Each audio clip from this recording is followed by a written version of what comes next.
This is topoisomerase, which basically unravels DNA from its wound up form and makes it so it's easier for DNA replication to occur. DNA begins with helicase, an enzyme which moves down the center of the DNA and breaks it apart or unzips it, creating what is called a replication fork. The strands in DNA run anti-parallel to each other, as shown, so the 5' end on one is corresponding to a 3' end on the other. After helicase breaks apart the DNA strands, DNA replication can begin to occur. So this top strand is the leading strand, and that makes the bottom strand the lagging strand. Never ever post them online, please.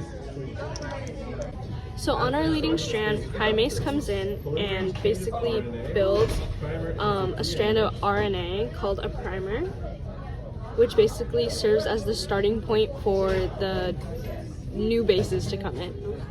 Once the primer is laid down, DNA polymerase can begin to start laying down the bases. DNA polymerase can only lay down bases in the 5' to 3' end on the new strand.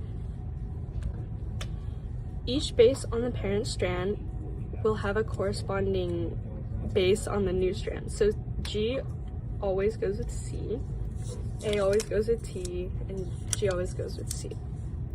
DNA polymerase will move down the strand until it is all filled in. However, in the lagging strand, DNA polymerase cannot lay down bases in the same manner, as it can only go from the 5' to 3' end. Therefore, in the lagging strand, DNA polymerase can only lay down a short row of DNA bases. So primase comes in and lays down a primer, and the polymerase can come in and lay down these bases. So the DNA polymerase lays down bases until it hits the next primer, where the same process begins with the primase laying down a primer.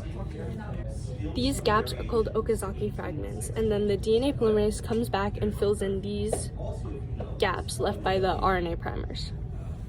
There's still small gaps left by this form of laying down bases, so another enzyme, DNA ligase, comes in and fills in those fragments. DNA is semi-conservative because, as you can see, there's one parent strand and then there's one new strand. DNA polymerase also has a function of proofreading, where it goes through and makes sure that the bases correspond. So here, G and T do not correspond, so DNA polymerase would proofread that and fix it with the corresponding base.